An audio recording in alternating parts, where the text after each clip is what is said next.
In this video, I'll be teaching you how to solve the Rubik's Cube. This will be a very simple tutorial to follow.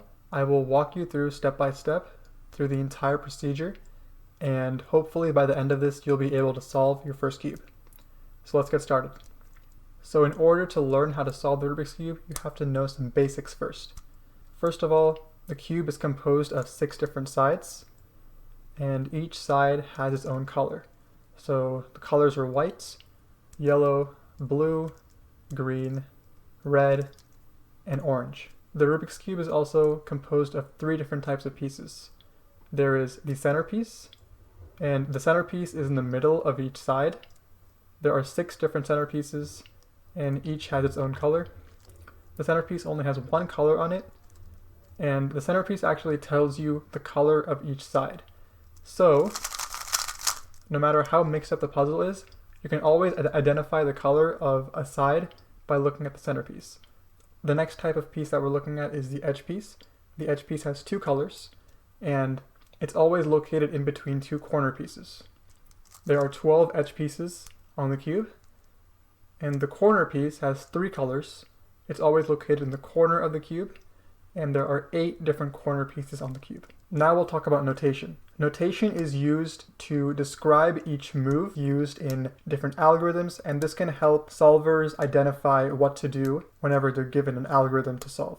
So each side represents a letter. So the front side stands for F, the back side for B, the right side for R, the left side for L, the top side for U, and the bottom side for D. Now these letters can represent turns by using an apostrophe to indicate the direction of the turn. So if you want to turn the front side clockwise, that's just F. And then if you want to turn it counterclockwise, that would be F prime. And the prime is the apostrophe. So this is F, and then F prime. This would be U, and U prime, R, R prime, and etc. Okay, now that we know the basics, we can go ahead and scramble the cube.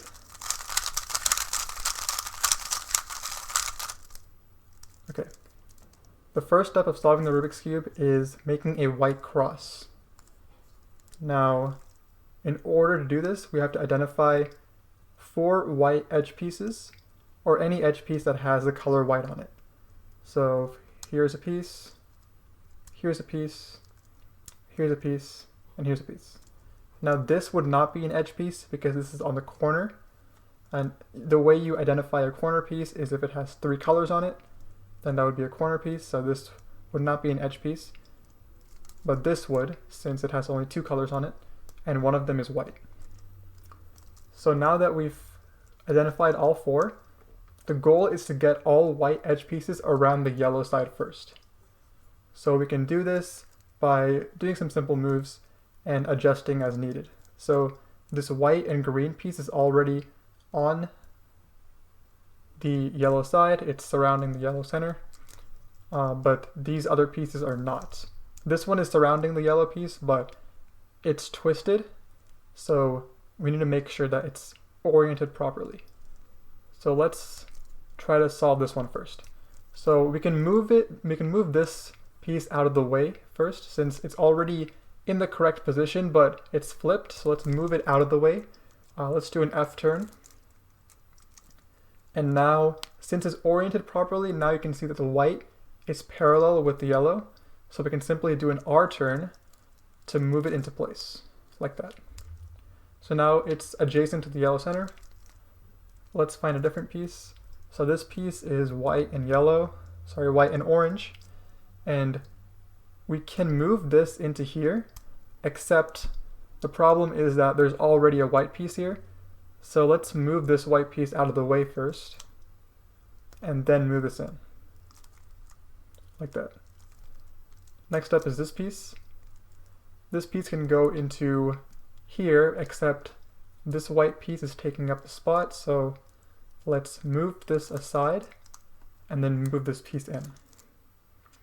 And now we have all the white edge pieces surrounding the yellow center. So now we can go ahead and solve the white cross. In order to do this, we first have to make sure that the other color is matching up with the centerpiece. So let's look at the blue side first. So the blue centerpiece is here and the blue edge piece is here. And we can align this by moving the top layer.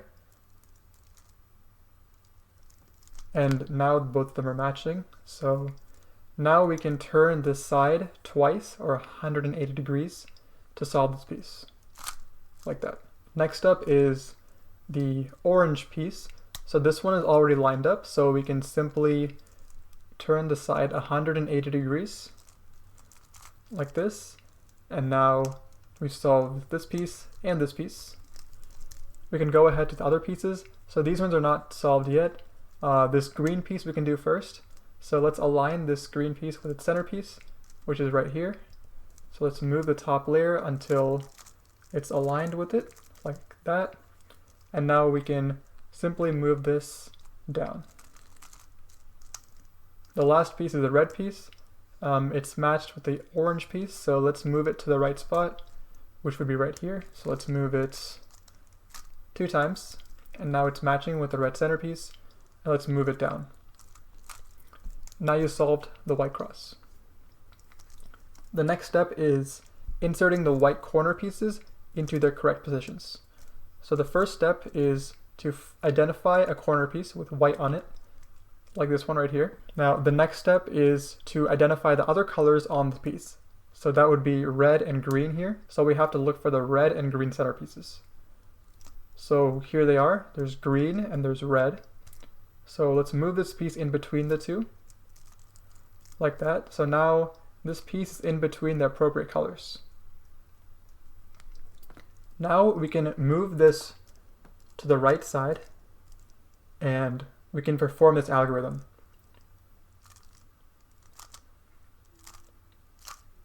So those set of 4 moves should be repeated until this piece is solved. So let's repeat that again. The piece is still not solved, so let's keep doing it.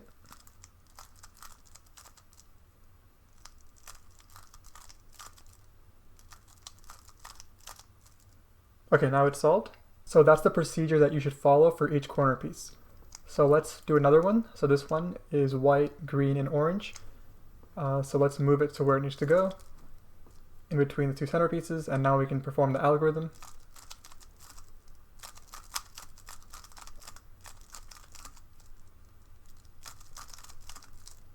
Okay, now it's done. Now let's say that there's a piece in the bottom layer that is in the correct position, but it's not solved properly.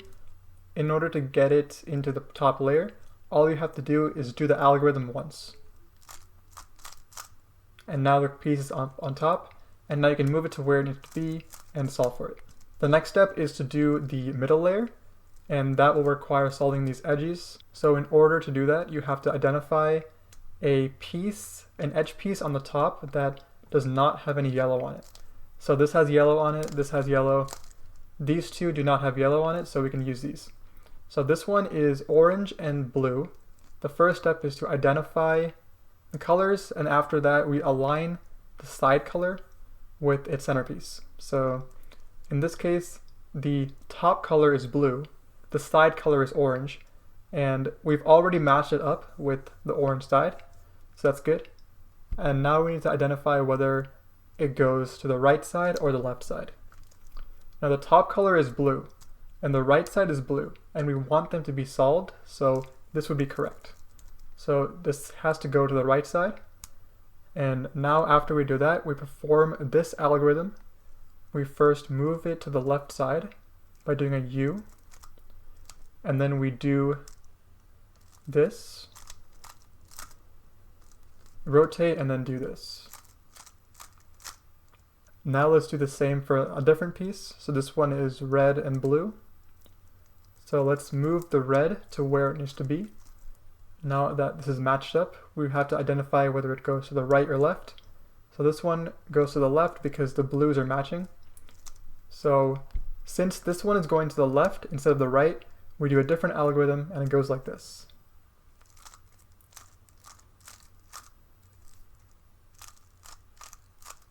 Now let's say that you're in this situation where the edge is in the proper location but it's twisted.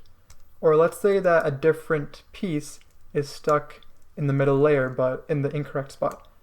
How do we solve that? Well, the first step is to take it out into the top layer, and we're going to pretend that we're actually solving it with a different piece. So let's say that this piece, this yellow and red piece, belongs in this spot, and let's solve for it. So we can do that by doing the algorithm that I taught you at the beginning. And now that this piece is here, we've taken out the green and orange piece, so we can realign it and solve for it as we would. And now it's solved. The next step is to solve the yellow cross. Now after you finish the middle layer, you might already run into a yellow cross that's already done. That's one case you can get. And the yellow cross looks like this. So the yellow cross is basically the white cross, except for yellow. All the yellow pieces are solved, except you don't have to worry about the middle edges being solved. So the first case that you can get besides the yellow cross is this line where the opposite edges are unsolved, but these ones are solved. So you have opposite solved edges and opposite unsolved edges. So here you would make sure that this line is horizontal and do an F move, do the righty alg, and then do an F prime. And now you have the yellow cross. You can also get a yellow L shape. From this angle, it would look like an L. And from this position, keep it in the top left corner and do this algorithm. So do the F move, and then do the righty alg 2 times, and then do an F prime. The last case is a dot case where no edges are solved. So you hold it from any angle and do the line case first, and then you'll get an L shape. The next step is to solve all of the yellow edge pieces. So this one is already solved, but these ones are not. So how do we solve all these without messing anything up? Well, the first step is to find a solved piece, and if you don't have a solved piece and it looks like this, well then you can simply rotate the cube until one piece is solved. Okay, so now it's solved, and now from this position, with a solved edge facing you, you can do this algorithm.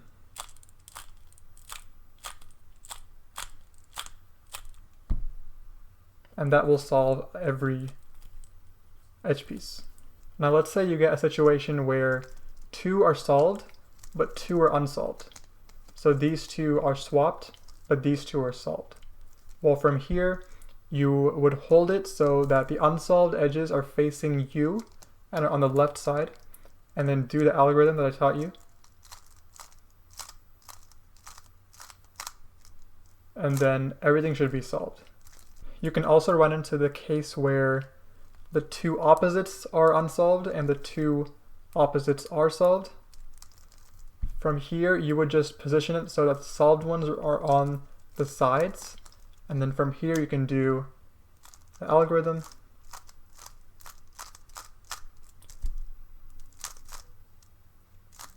And then you'll get one solved.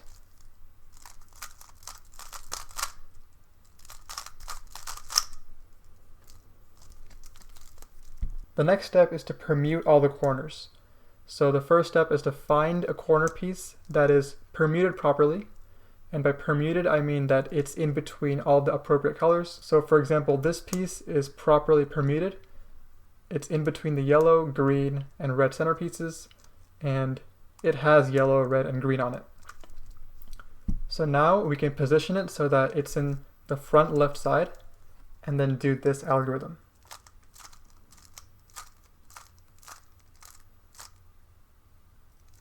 Now do that algorithm until all of the pieces are permuted. So this piece is yellow, blue, and orange, and the colors around it are yellow, orange, and green. So there's no blue here, so this would be incorrect. So you would do it again. And now all the pieces are permuted properly. So this one's correct, this one's in between all the colors, and this one is also. Now you can also run into a situation where no corner piece is permuted properly. In this case, do the algorithm from any angle, and you should get one permuted corner. Now the last step of solving the Rubik's Cube is to orient all the pieces. So we've already permuted all the corner pieces, but now all we have to do is orient them, or flip them in the proper position. So what we do is we flip the cube over so that white is on top and yellow is on the bottom.